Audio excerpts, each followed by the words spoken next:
Bonjour à tous et bienvenue dans cette nouvelle histoire.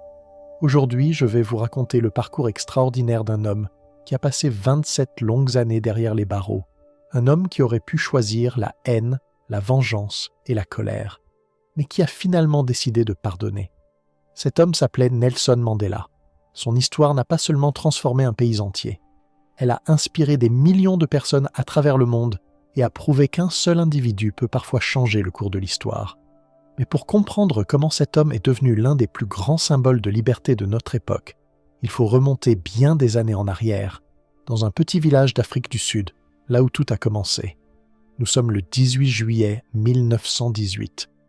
Dans un petit village nommé Mvezo, situé au cœur des collines verdoyantes d'Afrique du Sud, un enfant vient au monde. Ses parents lui donnent un nom particulier, Rolihlahla. Dans la langue de son peuple, ce prénom signifie littéralement « celui qui crée des problèmes » ou plus simplement « trouble fait ». À cette époque, personne ne pouvait imaginer à quel point ce nom allait correspondre parfaitement à son destin. Le jeune garçon grandit au sein du peuple Tembu, une communauté profondément attachée à ses traditions. Son père est chef local, respecté par tous les habitants du village. Pendant son enfance, la vie est simple. Comme beaucoup d'enfants de son âge, Nelson passe ses journées à courir dans les plaines, à jouer avec ses amis, à garder le bétail et à explorer la nature. Le soir venu, il rejoint les anciens du village autour du feu. Et c'est là que quelque chose d'important commence à se former dans son esprit. Les anciens racontent des histoires, des récits de grands guerriers africains, des histoires de chefs courageux, des légendes parlant d'hommes qui se sont battus pour protéger leur peuple face à l'injustice. Le jeune Rolihlahla écoute attentivement. Sans le savoir, ces récits vont planter dans son cœur les premières graines du courage et du sens de la justice. Mais le destin décide très tôt de mettre le jeune garçon à l'épreuve. À l'âge de 9 ans, son père tombe gravement malade. Peu de temps après, il meurt. Pour Nelson, le monde s'effondre. Perdre son père si jeune bouleverse totalement sa vie. Heureusement, un homme important va intervenir. Il s'agit de Jongintaba Dalindyebo, le régent du peuple Tembu. Cet homme, qui dirige temporairement la tribu, décide de prendre le garçon sous sa protection. Nelson quitte alors son village natal et part vivre dans la résidence royale. C'est un changement immense. Du jour au lendemain, il se retrouve plongé dans un environnement totalement différent. Là-bas, il observe quotidiennement comment les chefs prennent leurs décisions. Il remarque quelque chose d'essentiel. Les vrais leaders ne parlent pas en premier. Ils écoutent. Ils laissent chacun exprimer son opinion. Ils réfléchissent avant d'agir. Et surtout, ils servent leur peuple avant de penser à eux-mêmes. Cette leçon va profondément marquer l'esprit du jeune garçon. Peu de temps après, Nelson commence l'école. Il se révèle rapidement être un élève sérieux et intelligent. Il aime apprendre, il adore lire, il pose constamment des questions, mais un détail va attirer son attention. Le premier jour d'école, son enseignante lui donne un nouveau prénom. Elle l'appelle désormais Nelson. À cette époque, en Afrique du Sud, les enfants noirs recevaient souvent un prénom anglais à l'école. Pourquoi ? Parce que le système colonial considérait que la culture européenne était supérieure à la culture africaine. On voulait effacer progressivement l'identité des populations locales. Même enfant, Nelson commence à sentir qu'il y a quelque chose de profondément injuste dans la société qui l'entoure. En grandissant, il observe le monde autour de lui avec de plus en plus d'attention, et ce qu'il découvre le choque profondément. Dans son pays, la couleur de peau détermine absolument tout. Les Blancs possèdent les terres, les Blancs contrôlent le gouvernement, les Blancs décident des lois. Pendant ce temps, les Noirs, pourtant largement majoritaires, vivent sous de nombreuses restrictions. Ils ne peuvent pas voter. Ils ne peuvent pas vivre librement où ils le souhaitent. Ils n'ont pas accès aux mêmes écoles. Ils n'ont pas les mêmes droits. Ils ne sont pas traités comme des citoyens à part entière. Peu à peu, une question grandit dans l'esprit du jeune Nelson. Pourquoi certains hommes auraient-ils plus de valeur que d'autres, simplement à cause de leur couleur de peau ? Cette question ne cessera plus jamais de l'habiter. Sans le savoir, ce petit garçon vivant dans les collines d'Afrique du Sud est en train de devenir l'homme qui un jour défiera tout un système. Un homme qui consacrera sa vie entière à combattre l'injustice. Mais il ignore encore que ce combat lui coûtera presque tout. Sa liberté, sa famille, sa jeunesse et 27 années de prison. Le voyage ne fait que commencer. Les années passent. Le jeune Nelson grandit et devient un adolescent brillant, curieux et particulièrement observateur. Depuis son enfance, une idée ne cesse de tourner dans son esprit. Pourquoi certains hommes semblent-ils libres, alors que d'autres vivent comme s'ils étaient les prisonniers dans leur propre pays? Cette question l'accompagne partout. Chaque jour, il voit les différences. Les quartiers réservés aux Blancs sont propres, bien construits, riches et protégés. Pendant ce temps, les familles à noirs vivent dans des zones pauvres, souvent sans accès aux mêmes infrastructures. Les écoles sont différentes, les hôpitaux sont différents, les transports sont séparés. Même certains trottoirs, certaines plages et certains bâtiments publics deviennent interdits selon la couleur de peau. Et ce système a un nom, l'apartheid. Un mot qui signifie littéralement « séparation ». Mais en réalité, il s'agit bien plus que cela. L'apartheid est une machine politique construite pour maintenir une minorité blanche au pouvoir, tout en contrôlant totalement la population noire. Des millions de personnes sont privées de liberté. Des familles entières vivent sous surveillance constante. Les autorités imposent que des lois humiliantes. Chaque personne noire doit porter des documents spéciaux appelés « passes ». Ces papiers déterminent où une personne a le droit d'aller. Sans eux, la police peut arrêter n'importe qui immédiatement. Imaginez vivre dans un pays où votre simple existence doit constamment être justifiée. Nelson observe cela, et plus il grandit, plus sa colère intérieure augmente. Malgré tout, il continue ses études. Son intelligence impressionne ses professeurs. Il obtient l'opportunité rare d'intégrer l'université de Fort Hare. À cette époque, c'est l'un des seuls établissements d'enseignement supérieur accessibles aux étudiants noirs d'Afrique du Sud. Pour beaucoup, entrer dans cette université représente un immense privilège. Mais pour Nelson, ce sera surtout le début d'une transformation. À Fort Hare, il rencontre d'autres jeunes étudiants brillants, des jeunes qui, comme lui, commencent à questionner sérieusement le système. Pour la première fois, il se retrouve entouré de personnes qui parlent ouvertement de liberté. Ils discutent de justice, ils débattent de politique, ils rêvent d'un pays où tous les citoyens seraient enfin égaux. Ces conversations vont profondément changer sa vision du monde. Jusqu'ici, Nelson observait l'injustice. Maintenant, il commence à comprendre qu'il est possible de la combattre. Très vite, les tensions apparaissent dans l'université. Les étudiants protestent contre certaines décisions administratives qu'ils jugent injustes. Un mouvement de contestation se forme. La direction ordonne aux étudiants de se soumettre. Mais Nelson refuse. Pour lui, céder reviendrait à accepter l'injustice. Et pour la première fois de sa vie, il choisit la confrontation. Il rejoint les protestations étudiantes. Les autorités universitaires réagissent brutalement. La sanction tombe rapidement. Nelson Mandela est expulsé de l'université. Du jour au lendemain, son avenir semble compromis. Honteux, il retourne chez son tuteur, Yongintaba. Mais une nouvelle surprise l'attend. Le régent, furieux d'apprendre son expulsion, estime qu'il est temps pour Nelson de devenir adulte. Selon la tradition, il organise alors un mariage arrangé. Une femme a été choisie pour lui. La décision est prise. Aucune discussion n'est possible. Mais Nelson refuse catégoriquement. Il sent que son destin ne se trouve pas ici. Il comprend qu'accepter cette vie signifierait abandonner tous ses rêves. Alors il prend une décision extrêmement risquée. Une décision qui va changer définitivement le cours de sa vie. Il décide de fuir. Sans prévenir personne, il quitte sa région natale avec un ami proche. Direction Johannesburg, la plus grande ville du pays. Un lieu immense, chaotique, dangereux, mais rempli d'opportunités. Après plusieurs heures de voyage, Nelson découvre un tout nouvel univers. Johannesburg n'a rien à voir avec le calme des villages de son enfance. La ville est immense, les rues sont bondées, les usines tournent sans arrêt, des milliers de travailleurs noirs circulent partout. Mais très rapidement, il réalise une vérité encore plus violente.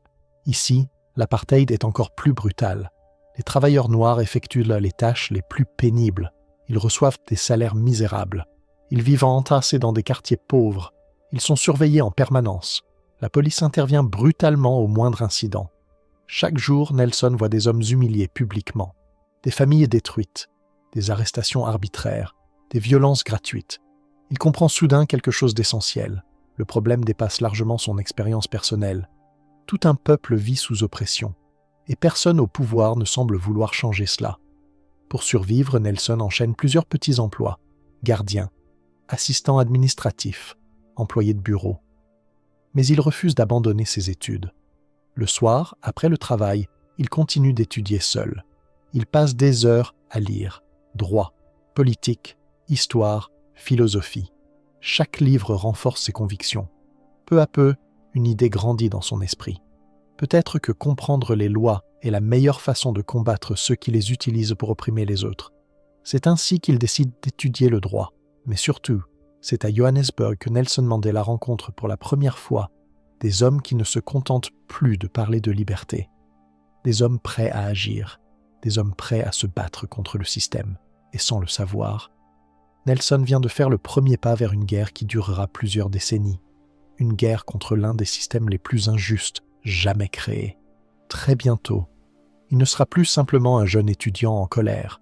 Il deviendra un symbole, et son nom commencera à inquiéter le gouvernement lui-même. Le véritable combat de Nelson Mandela est sur le point de commencer. Johannesburg, cette immense ville sud-africaine, bruyante et agitée, est en train de transformer Nelson Mandela d'une manière qu'il n'aurait jamais pu imaginer. Chaque rue qu'il traverse lui rappelle une vérité brutale. Son pays est profondément malade. Et cette maladie porte toujours le même nom, l'apartheid. Désormais, Nelson ne se contente plus d'observer l'injustice.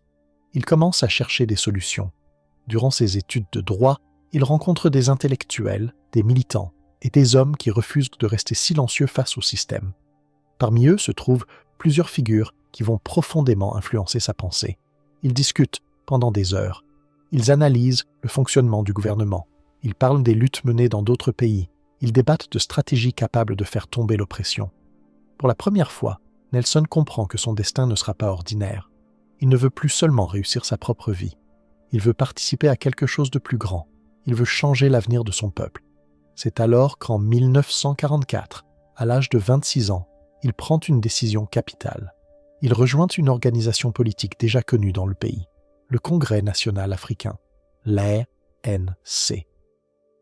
Cette organisation existe depuis plusieurs années et défend les droits des populations noires d'Afrique du Sud. Mais à cette époque, l'ANC reste relativement modérée. Ses dirigeants croient encore qu'il est possible de convaincre le gouvernement par le dialogue. Ils écrivent des lettres, ils organisent des réunions, ils présentent des demandes officielles. Ils espèrent que le pouvoir acceptera progressivement d'accorder davantage de droits. Mais Nelson observe attentivement cette stratégie, et quelque chose le dérange. Le gouvernement ignore presque toutes leurs demandes. Rien ne change. Pendant que les dirigeants discutent, le peuple continue de souffrir. Les arrestations continuent, les humiliations continuent, les violences policières continuent. Nelson commence alors à penser qu'il faut une nouvelle approche, plus énergique, plus directe, plus capable de créer une pression réelle. Avec plusieurs jeunes militants partageant ses idées, il décide de créer une nouvelle branche au sein du mouvement, l'ANC Youth League, la Ligue de jeunesse. Leur objectif est simple, réveiller le peuple, mobiliser les jeunes générations, créer un mouvement plus dynamique. Ils veulent passer de simples paroles à l'action. Rapidement, Nelson devient l'un des visages montants de cette nouvelle génération. Son charisme impressionne, sa voix porte, son énergie attire naturellement les foules. Mais il sait qu'une révolution ne peut pas reposer uniquement sur les discours. En parallèle, il poursuit sa carrière juridique. Avec son ami Oliver Tambo, il ouvre un cabinet d'avocats, un événement exceptionnel. Car très peu d'avocats noirs exercent à cette époque en Afrique du Sud. Leur cabinet devient rapidement un refuge pour de nombreuses victimes de l'apartheid. Chaque jour, des hommes et des femmes viennent demander de l'aide. Des ouvriers arrêtés sans raison, des familles expulsées brutalement de leur logement, des travailleurs accusés d'avoir enfreint des lois absurdes, des citoyens condamnés simplement parce qu'ils se trouvaient dans une zone réservée aux Blancs. Nelson écoute leurs histoires, et chaque nouveau dossier renforce sa détermination. Il comprend désormais que l'apartheid ne repose pas seulement sur des idées racistes. C'est une machine parfaitement organisée, un système conçu pour contrôler chaque aspect de la vie des populations noires. Puis arrive l'année 1948, une année qui va tout changer. Un nouveau parti politique remporte les élections, le Parti national. Et avec lui, le gouvernement décide de radicaliser encore davantage l'apartheid. Les lois raciales se multiplient. Les mariages entre personnes de couleurs différentes deviennent illégaux. Les écoles sont séparées. Les hôpitaux sont séparés. Les plages sont séparées. Les transports sont séparés. Les quartiers deviennent strictement divisés selon l'origine ethnique. Le pays entier semble désormais construit autour d'une obsession, séparer les êtres humains. Pour Nelson, c'est un choc. Il réalise que le gouvernement ne cherche plus seulement à contrôler les populations noires, il veut institutionnaliser leur humiliation, légaliser l'injustice, transformer la discrimination en règle officielle. Face à cette situation, Nelson et l'ANC décident d'agir plus fermement. Ils commencent à organiser des manifestations, des rassemblements publics, des campagnes de désobéissance civile. Le principe est simple, si les lois sont injustes, alors désobéir devient un devoir moral. Des milliers de volontaires participent. Certains entrent volontairement dans des zones interdites. D'autres refusent de montrer leurs documents obligatoires à la police. Beaucoup sont arrêtés. Mais quelque chose de nouveau est en train de naître. La peur commence à disparaître, et cela inquiète énormément le gouvernement. Les autorités placent Nelson sous surveillance. Ses déplacements sont observés, ses conversations sont écoutées. Son nom apparaît désormais dans les rapports secrets des services de sécurité. Pour le gouvernement, il n'est plus simplement un avocat. Il devient un agitateur dangereux. Un homme capable d'influencer des milliers de personnes. Mais ce que les autorités ignorent encore, c'est que plus elles essaient de faire taire Nelson Mandela, plus elles vont renforcer sa détermination. Car au fond de lui, une conviction est désormais devenue absolue. Il n'existe aucune paix durable dans un pays construit sur l'injustice. Et s'il faut sacrifier sa carrière, sa liberté, ou même sa propre vie, alors il est prêt. Le jeune garçon qui observait autrefois les anciens raconter des histoires autour du feu est devenu un homme décidé à défier tout un gouvernement. Mais les années qui arrivent seront bien plus sombres encore, car bientôt, le sang va couler, et Nelson Mandela va devoir faire un choix extrêmement difficile.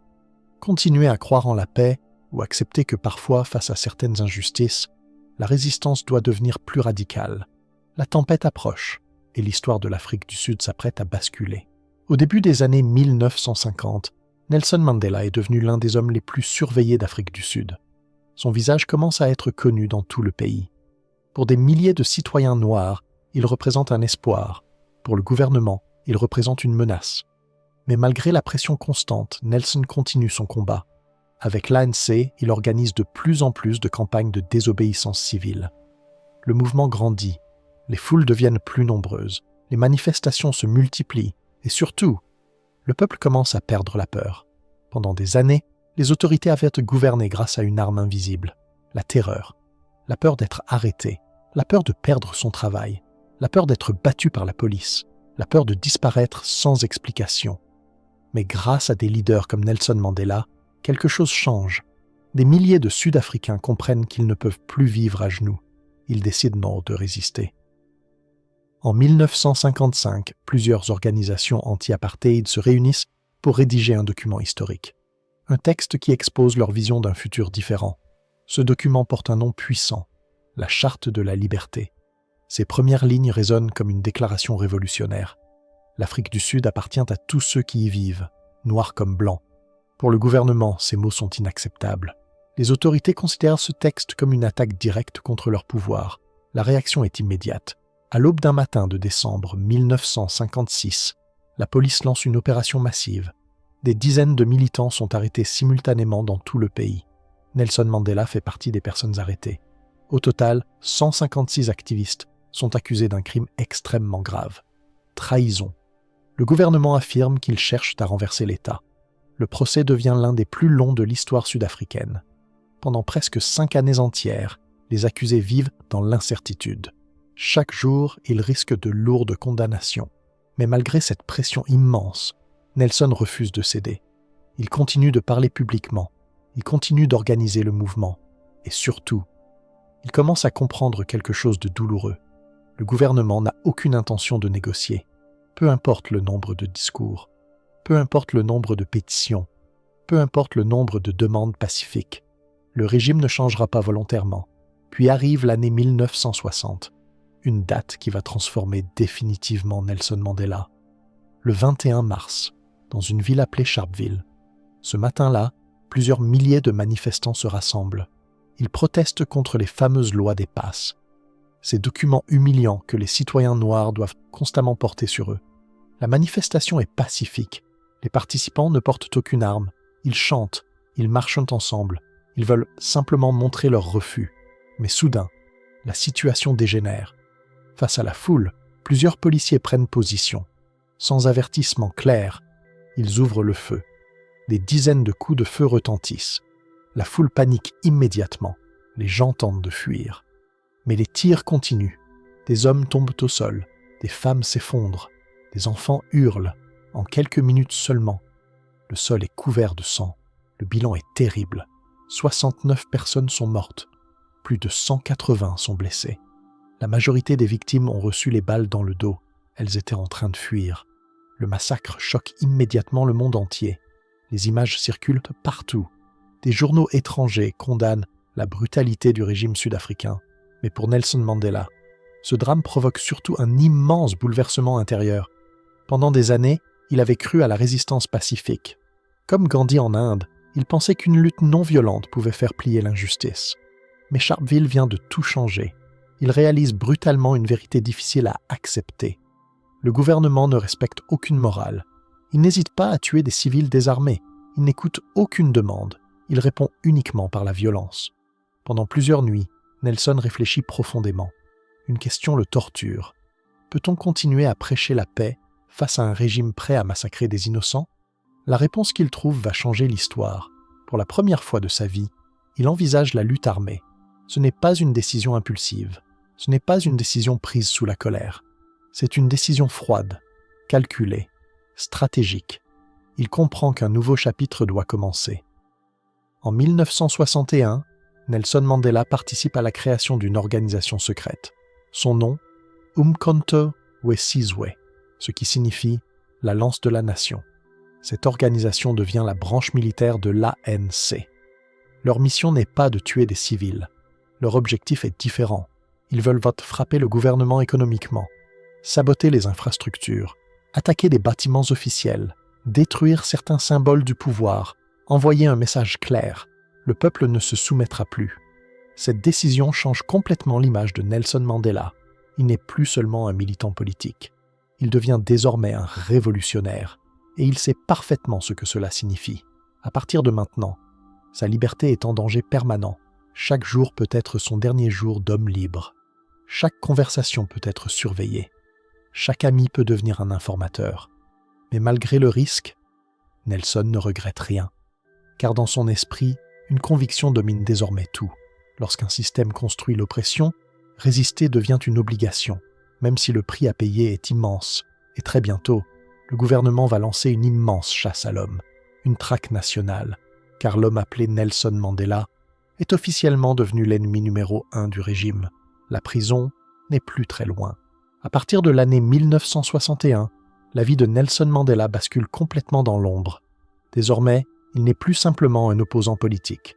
Le gouvernement sud-africain le considère comme un homme extrêmement dangereux. Son crime? Avoir osé défier un système entier. Avec la création de la branche armée clandestine du mouvement de résistance, Nelson sait que sa vie ne lui appartient plus vraiment. Il doit disparaître.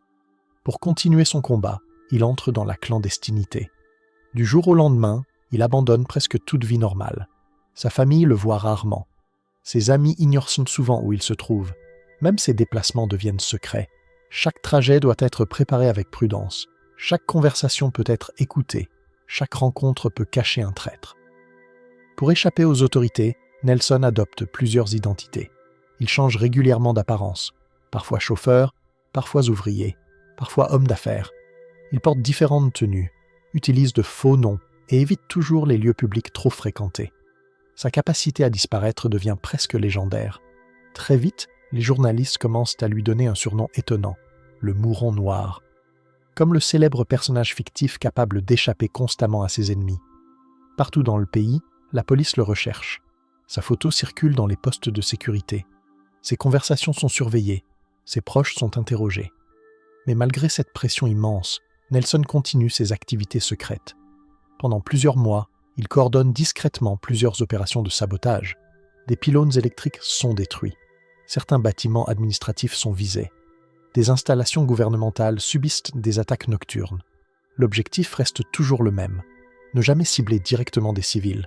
Ne jamais tuer inutilement. Seulement frapper le système. Seulement montrer au gouvernement que la résistance existe toujours. Mais Nelson sait qu'il ne peut pas lutter seul. Il décide alors de quitter secrètement l'Afrique du Sud. En 1962, il voyage clandestinement dans plusieurs pays africains. Son objectif est double, recevoir une formation militaire et obtenir du soutien international. Il rencontre plusieurs dirigeants africains. Certains admirent déjà son courage, D'autres acceptent d'aider financièrement la résistance. Pour la première fois, Nelson comprend que son combat dépasse désormais les frontières de son pays. Le monde commence à observer l'Afrique du Sud. Le monde commence à comprendre l'horreur de l'apartheid. Mais pendant ce temps, à l'intérieur du pays, le gouvernement prépare son piège. Après plusieurs mois de surveillance, les services secrets parviennent finalement à localiser Mandela. Le 5 août 1962, Nelson circule en voiture près de Durban.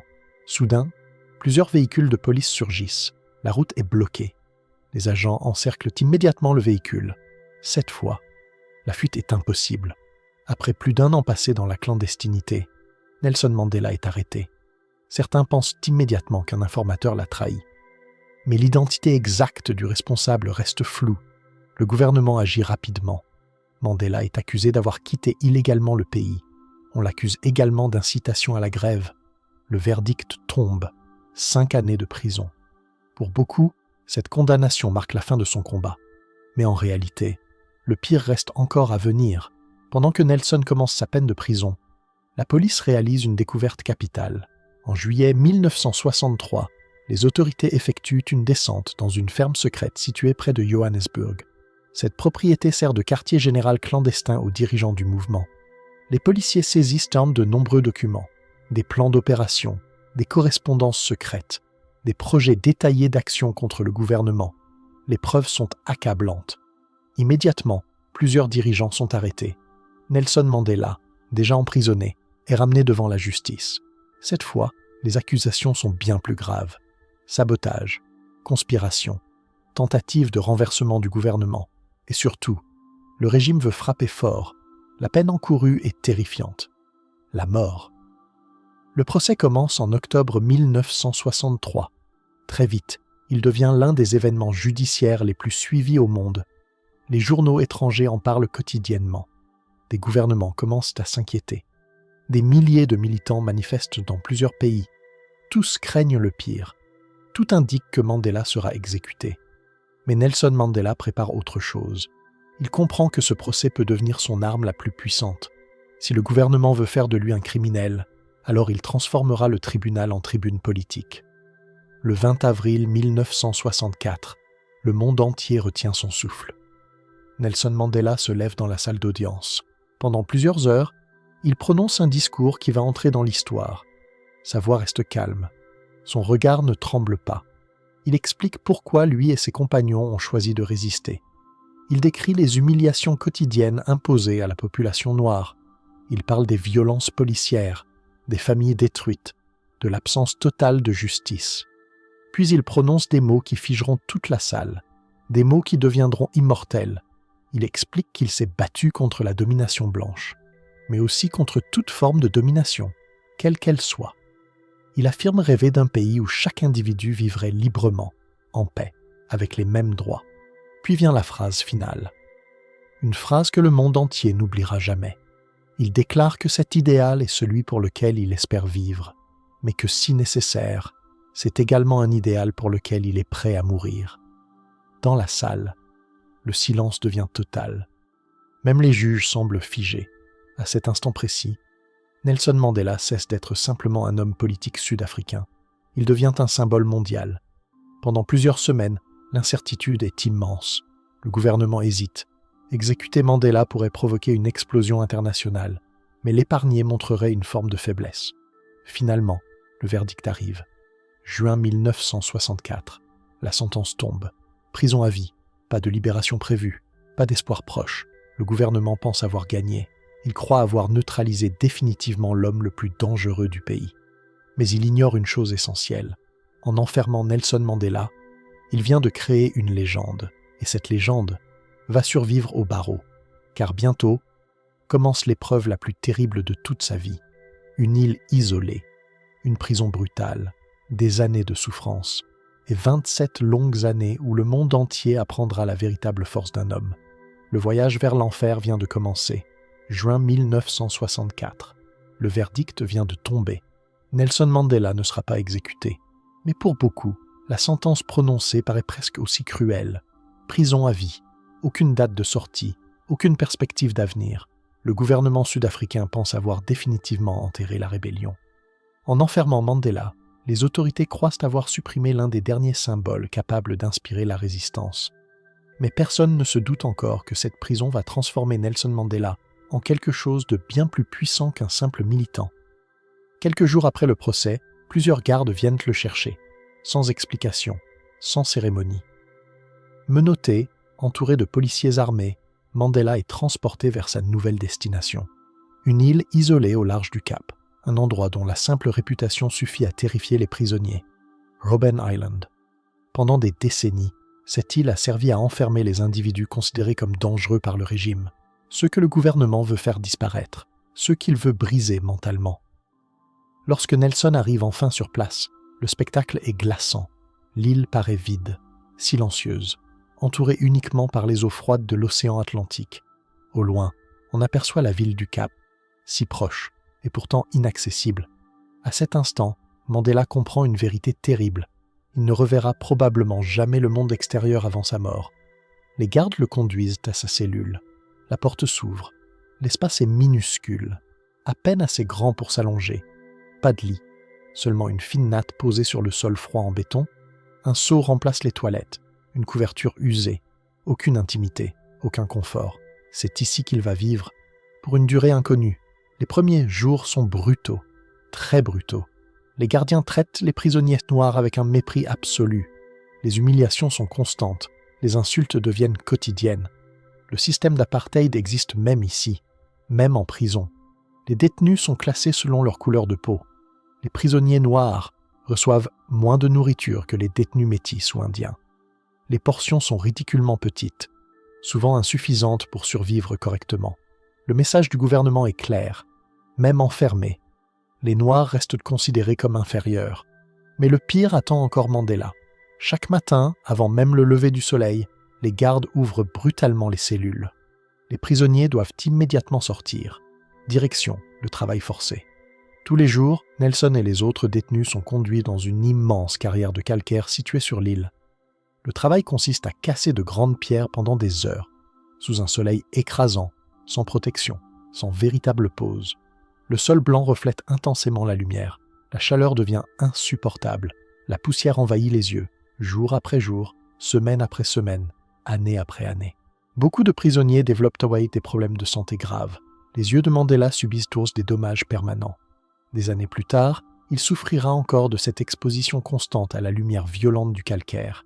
Mais ce que les gardiens ne comprennent pas, c'est que Nelson Mandela refuse de se briser. Mentalement, il reste solide. Il décide alors de transformer cette prison en terrain de résistance. Si le gouvernement veut détruire son esprit, il fera exactement l'inverse. Rapidement, Mandela commence à organiser discrètement les autres prisonniers. Il les encourage à ne jamais perdre leur dignité, à rester disciplinés, à contrôler leurs émotions, à ne jamais céder à la haine, mais surtout, à continuer d'apprendre. Chaque livre devient une arme, chaque discussion devient une leçon. Le soir, après le travail, les prisonniers échangent leurs connaissances en secret. Certains enseignent l'histoire, d'autres expliquent les mathématiques, d'autres parlent de politique. Peu à peu, la prison devient un véritable centre d'apprentissage clandestin. Les détenus commencent même à plaisanter sur ce phénomène. Ils donnent un surnom particulier à Robben Island. Ils l'appellent l'Université Mandela, car malgré l'enfermement, les esprits continuent de grandir. Nelson adopte une discipline presque militaire. Chaque matin, dans sa cellule étroite, il s'impose une routine stricte. Exercice physique, pompes, abdominaux, étirements. Même enfermé, il refuse de laisser son corps faiblir. Son esprit doit rester fort, son corps aussi. Mais ce qui surprend le plus ses compagnons, c'est son attitude envers les gardiens. Beaucoup de prisonniers détestent profondément leurs surveillants. La colère est immense. Mais Mandela agit différemment. Il traite les gardiens avec calme, avec respect, avec dignité, même face aux humiliations. Pourquoi ? Parce qu'il comprend quelque chose d'essentiel. Pour vaincre un ennemi, il faut d'abord le comprendre. Alors Nelson prend une décision étonnante. Il apprend l'Afrikaans, la langue parlée par ceux qui dirigent le régime, la langue de ses oppresseurs. Certains prisonniers ne comprennent pas ce choix, mais Mandela explique simplement. Comprendre la langue d'un homme permet de comprendre sa manière de penser. Et comprendre un homme permet parfois de changer son cœur. Avec le temps, Certains gardiens commencent à observer Mandela différemment. Ils s'attendaient à voir un terroriste violent. Ils découvrent un homme calme, intelligent, respectueux, profondément discipliné. Petit à petit, même certains gardiens commencent à éprouver du respect pour lui. Mais malgré sa force intérieure, les souffrances personnelles restent immenses. Les autorités limitent brutalement les contacts familiaux. Mandela n'a droit qu'à une seule lettre tous les 6 mois, et cette lettre ne peut contenir qu'un nombre très limité de mots. Parfois, certaines phrases sont volontairement censurées, noircies par l'administration pénitentiaire, comme si le régime voulait effacer jusqu'aux émotions elles-mêmes. Les visites sont encore plus cruelles, seulement une visite. Tous les 6 mois, 30 minutes. Pas une seconde de plus, imaginez cela. Voir sa famille seulement une fois tous les 180 jours, pendant 30 petites minutes, puis retourner seul dans une cellule glaciale. Mais malgré tout, Nelson Mandela garde une conviction absolue. Le gouvernement peut contrôler son corps, mais il ne contrôlera jamais son esprit. Et pendant que les années commencent à s'accumuler derrière ces murs, à l'extérieur, le monde commence lentement à entendre son nom. Et bientôt, le prisonnier numéro 46 664 va devenir un symbole planétaire, un symbole que même les barreaux ne pourront jamais contenir, car la véritable bataille de Mandela ne fait que commencer. Les années passent lentement sur Robben Island, très lentement. Pour Nelson Mandela, chaque journée ressemble à la précédente. Le même réveil brutal avant l'aube, les mêmes murs froids, la même cellule minuscule, le même travail épuisant dans la carrière de pierre, le même silence interminable. Mais ce qui rend cette épreuve encore plus difficile, c'est l'absence de ceux qu'il aime. Pendant que Nelson est enfermé sur cette île isolée, le monde extérieur continue d'avancer sans lui. Ses enfants grandissent loin de lui. Sa famille souffre en silence, et chaque nouvelle qui parvient jusqu'à lui apporte souvent davantage de douleur. Sa femme, Winnie Mandela, devient elle aussi une cible du gouvernement. Les autorités veulent punir tous ceux qui restent proches de Nelson. Winnie subit des arrestations répétées. Elle est régulièrement interrogée, placée en isolement, harcelée par la police. Le régime espère briser Mandela en détruisant sa famille, mais cela ne suffit pas. Quelques années plus tard, une terrible nouvelle arrive en prison. La mère de Nelson Mandela vient de mourir. Comme n'importe quel fils, il souhaite assister aux funérailles, dire un dernier adieu, accompagner celle qui lui a donné la vie. Mais la réponse des autorités tombe rapidement. Refus. Le gouvernement ne lui accordera aucune permission. Mandela reste enfermé, seul, sans pouvoir dire au revoir. Cette douleur est immense, mais le pire arrive encore.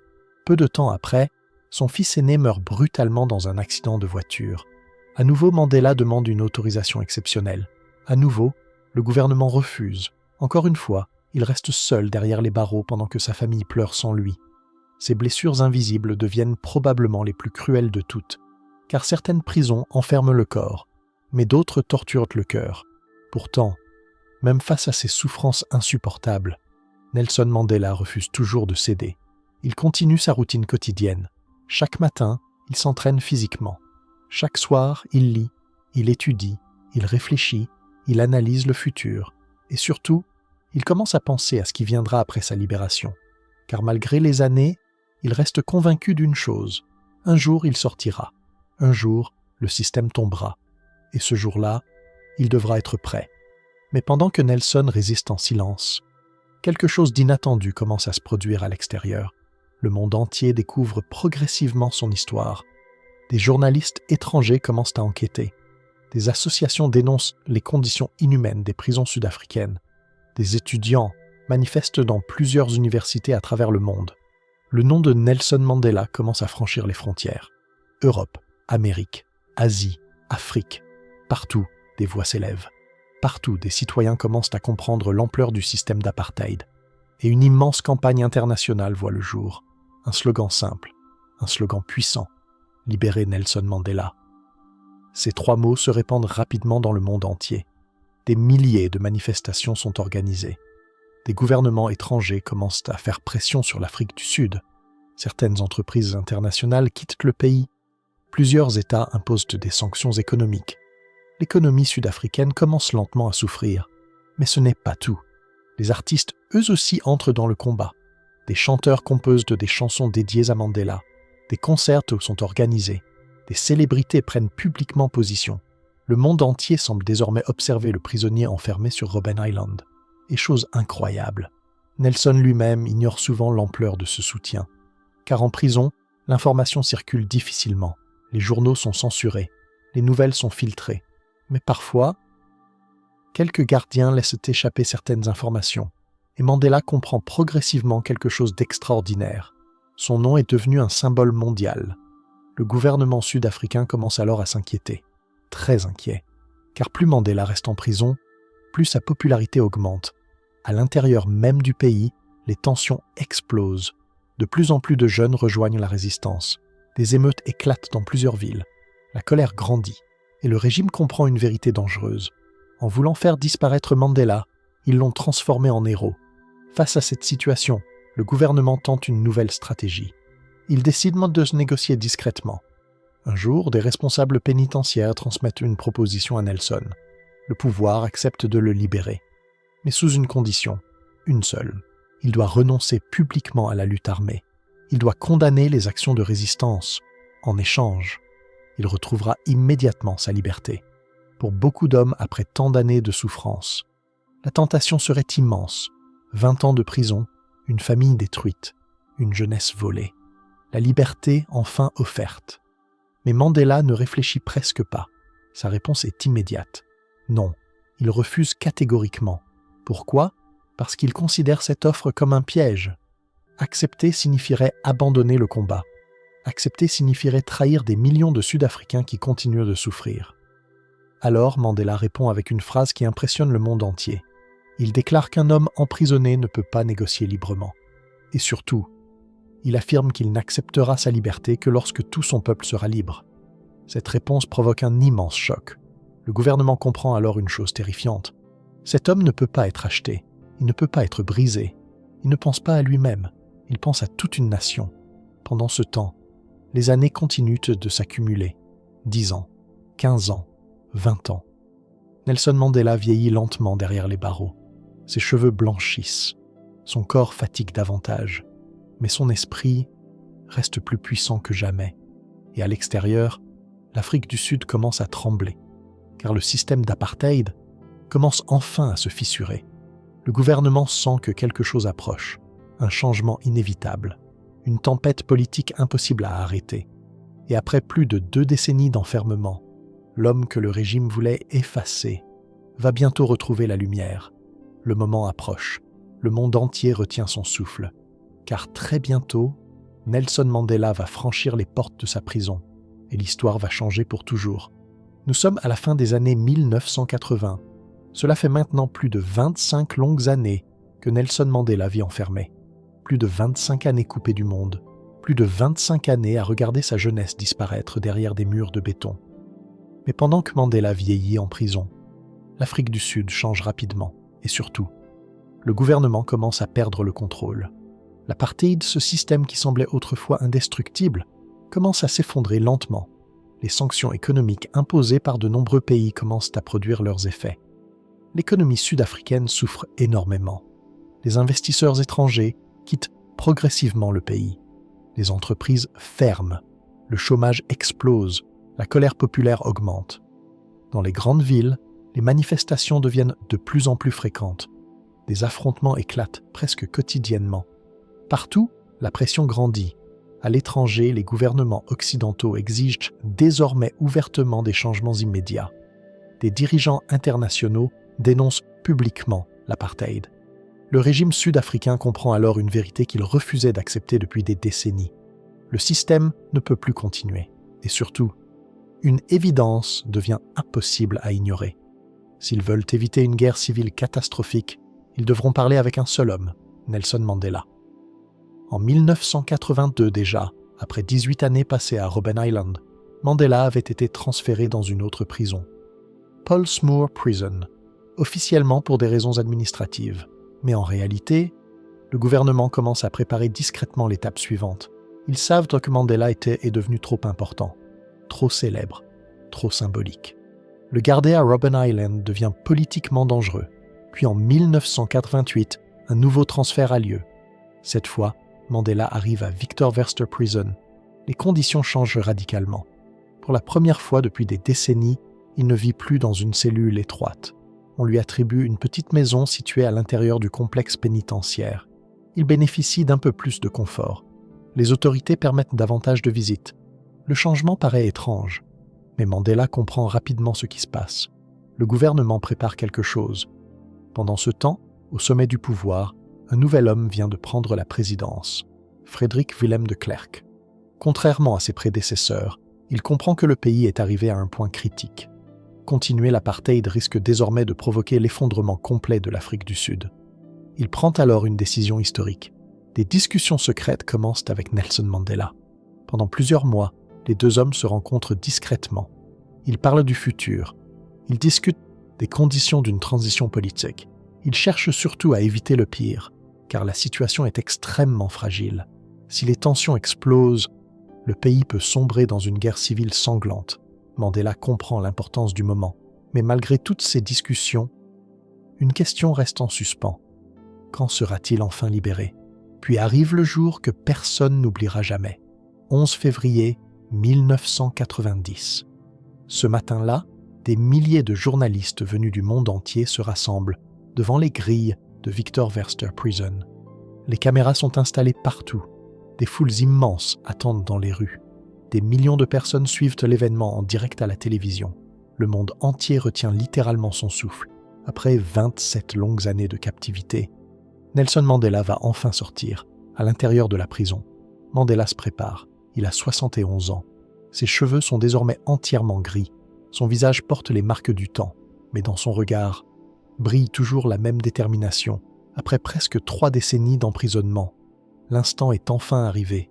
Quelques minutes passent, puis soudain, la porte s'ouvre et Nelson Mandela apparaît, main dans la main avec son épouse Winnie. Pendant quelques secondes, le silence semble total, comme si le monde entier avait cessé de respirer. Puis l'explosion, des cris, des applaudissements, des chants, des larmes. Des milliers de personnes célèbrent cet instant historique. Mandela avance lentement, le visage calme, le dos droit, la tête haute. Puis il lève son poing fermé dans les airs. Un geste simple, mais un geste chargé de 27 années de résistance. Cette image fera immédiatement le tour du monde. Elle deviendra l'un des symboles les plus puissants du XXe siècle. Mais ce qui impressionne encore davantage, c'est son attitude. Beaucoup imaginaient un homme rempli de colère, un homme brisé, un homme assoiffé de vengeance. Mais Mandela ne montre aucune haine, aucune amertume, aucune rage. Après tout ce qu'il a subi, il reste incroyablement calme. Quelques heures plus tard, il prononce son premier discours public en homme libre. Une immense foule l'attend au Cap. Des dizaines de milliers de personnes sont présentes. Tous veulent entendre ses premiers mots. Mandela monte sur scène. Le silence tombe immédiatement, puis il commence à parler. Sa voix est ferme, posée, puissante. Il remercie toutes les personnes qui ont soutenu sa libération. Il rend hommage à ceux qui ont résisté pendant toutes ces années. Mais très vite, il précise quelque chose d'essentiel. Son combat n'est pas terminé. Sa sortie de prison ne marque pas la fin de la lutte. Au contraire, ce n'est qu'un nouveau départ, car l'apartheid existe encore. Le peuple noir n'a toujours pas obtenu l'égalité, et tant que cela ne changera pas, il continuera le combat. Cette déclaration impressionne immédiatement le monde entier. Après 27 années de prison, Mandela aurait pu vouloir disparaître, profiter enfin de sa liberté, retrouver une vie paisible. Mais non, à peine libre, il reprend immédiatement sa mission. Et désormais, le gouvernement ne peut plus l'ignorer. Car Nelson Mandela n'est plus seulement un ancien prisonnier, il est devenu une force politique mondiale. Mais le plus difficile reste encore à venir, car obtenir la liberté d'un homme est bien plus simple que guérir un pays entier. L'Afrique du Sud est profondément divisée. La haine existe partout, la violence menace, la guerre civile paraît possible à tout moment, et Mandela va devoir accomplir l'impossible, réunir un pays brisé, empêcher un bain de sang et convaincre des ennemis de vivre ensemble. La vraie bataille commence maintenant. Le 11 février 1990, Nelson Mandela est enfin libre. Après 27 longues années d'emprisonnement, il pourrait légitimement vouloir se reposer, retrouver sa famille, reconstruire sa vie, profiter simplement de cette liberté qui lui a été volée pendant presque 3 décennies. Mais Mandela sait une chose, sa propre liberté ne signifie absolument rien. tant que des millions de Sud-Africains vivent encore sous oppression. Et surtout, le pays se trouve désormais dans une situation extrêmement dangereuse. Pendant que le monde entier célèbre sa libération, l'Afrique du Sud ressemble à une bombe prête à exploser. Le régime blanc commence à perdre le contrôle. Partout, les tensions raciales atteignent des niveaux jamais vus. Dans certaines villes, des affrontements éclatent quotidiennement. Des groupes extrémistes blancs refusent catégoriquement la fin de l'apartheid. Ils sont prêts à utiliser la violence pour conserver leur pouvoir. De l'autre côté, une partie de la population noire nourrit une colère immense après des décennies d'humiliation. Beaucoup réclament vengeance. Beaucoup veulent répondre à la violence par davantage de violence. Le pays entier semble suspendu au bord du chaos. La guerre civile paraît plus proche que jamais. Et au centre de cette tempête se trouve un homme, Nelson Mandela. Très rapidement, des négociations officielles commencent entre Mandela et le président Frédéric de Klerk. Leur mission paraît presque impossible. Détruire un système vieux de plusieurs décennies, réorganiser entièrement le pays, créer un gouvernement démocratique, éviter l'effondrement total de la nation. Les premières discussions sont extrêmement tendues. Pendant des années, ces deux hommes ont représenté des camps totalement opposés. D'un côté, Mandela, l'ancien prisonnier devenu symbole mondial de liberté. De l'autre, le président issu du système qui l'a emprisonné. Beaucoup pensent que ces discussions échoueront rapidement. Mais quelque chose surprend tout le monde. Mandela refuse d'aborder les négociations avec haine. Après 27 années d'enfermement, après tant de souffrances, tout le monde s'attend à voir un homme animé par la vengeance. Mais Mandela pense différemment. Pendant toutes ces années de prison, il a eu le temps de réfléchir à une question fondamentale. Que se passera-t-il si les Noirs prennent le pouvoir et décident simplement de se venger? La réponse lui paraît évidente. Le pays sombrera dans une guerre sans fin. Des milliers mourront, la haine se transmettra de génération en génération, et l'Afrique du Sud ne connaîtra jamais la paix. Alors Mandela prend une décision extraordinaire. Il refuse la vengeance, il choisit le pardon. Mais ce choix n'est pas compris par tout le monde. Certains militants noirs commencent à critiquer ouvertement sa stratégie. Pour eux, pardonner serait une faiblesse. Ils estiment que les responsables du régime doivent payer pour leurs crimes. Ils veulent des représailles immédiates. Ils veulent punir ceux qui ont détruit tant de vies. Mais Mandela reste ferme. Il comprend une vérité que beaucoup n'arriveront pas encore à accepter. Un pays ne peut pas se reconstruire sur la haine. Il faut créer un avenir commun, même avec ceux qui étaient hier encore des ennemis. Et Mandela décide d'envoyer un message fort, un message que personne n'attendait. Au lieu d'éviter ses anciens oppresseurs, il commence volontairement à aller vers eux. Il accepte des rencontres symboliques, extrêmement puissantes. Un jour, il prend une décision qui choque toute l'Afrique du Sud. Il rend visite à la veuve de Hendrik Verwoerd, l'homme considéré comme l'architecte principal de l'apartheid, l'homme qui a conçu une grande partie du système raciste. Beaucoup ne comprennent pas. Pourquoi rencontrer la famille de celui qui a construit votre prison? Mais Mandela veut montrer une idée simple. Si l'on veut construire la paix, il faut commencer par briser les murs invisibles entre les êtres humains. Quelques semaines plus tard, il réalise un autre geste encore plus incroyable. Il accepte de rencontrer l'ancien procureur qui, des années auparavant, avait essayé de le faire condamner à mort lors de son procès. Encore une fois, le pays reste stupéfait. Mais Mandela continue. Partout où il va, il répète le même message. L'Afrique du Sud appartient à tout le monde. Noirs, blancs, métis, indiens. Tous doivent apprendre à vivre ensemble. Pendant ce temps, les négociations continuent, mais la situation reste extrêmement fragile. En 1992, plusieurs massacres éclatent. Des centaines de personnes meurent dans des violences politiques. Des quartiers entiers deviennent incontrôlables. Des groupes armés circulent. La peur grandit. Certains analystes internationaux annoncent l'inévitable. Ils prédisent une guerre civile majeure. Mais Mandela refuse d'abandonner. Jour après jour, il parcourt le pays. Il visite les communautés les plus touchées. Il parle directement aux populations. Il calme les tensions. Il demande patience. Il demande discipline. Il supplie chacun d'éviter la violence. Son influence devient presque surnaturelle. Là où Mandela parle, les tensions diminuent. Sa simple présence semble rassurer les foules. Et peu à peu, les négociations commencent enfin à produire des résultats. Le gouvernement accepte progressivement de démanteler les lois de l'apartheid. Les textes discriminatoires sont supprimés. Les restrictions raciales disparaissent les unes après les autres. Pour la première fois, dans l'histoire du pays. Une véritable démocratie semble possible. En 1993, un événement symbolique vient confirmer que quelque chose d'historique est en train de se produire. Nelson Mandela et Frédéric de Klerk reçoivent ensemble le prix Nobel de la paix. Le monde entier reconnaît leurs efforts pour éviter un bain de sang.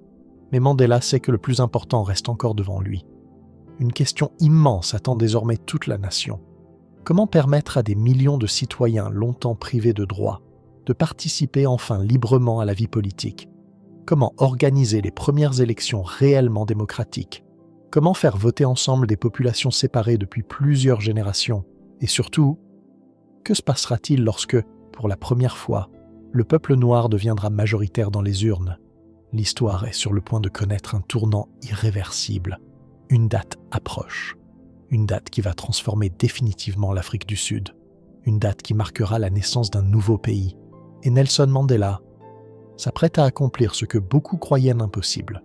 De prisonnier numéro 46 664, il est sur le point de devenir le dirigeant d'une nation entière.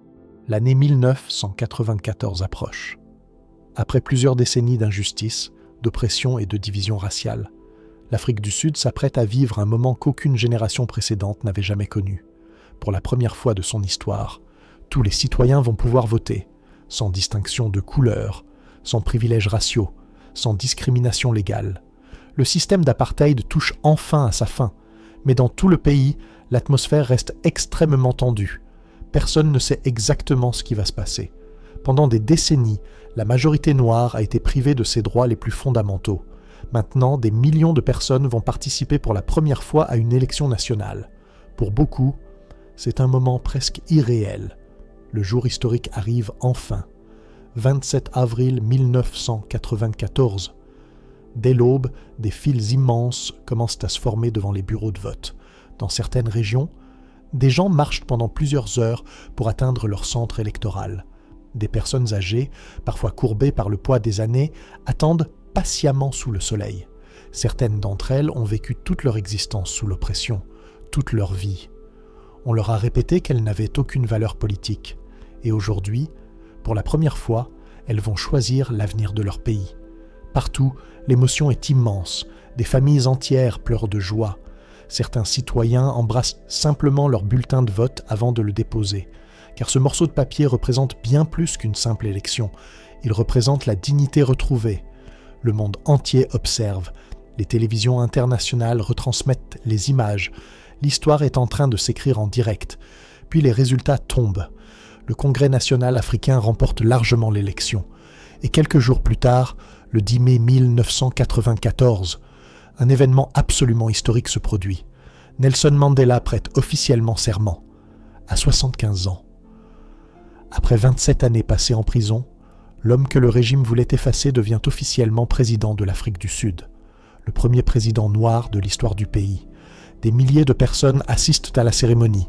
Des chefs d'État venus du monde entier font le déplacement. Mais au-delà du symbole politique, c'est surtout le message de Mandela qui impressionne la planète entière. Lors de son discours d'investiture, il prononce des mots qui resteront gravés dans l'histoire. Il affirme qu'aucun homme ne devra plus jamais opprimer un autre homme sur cette terre. Jamais. Plus jamais.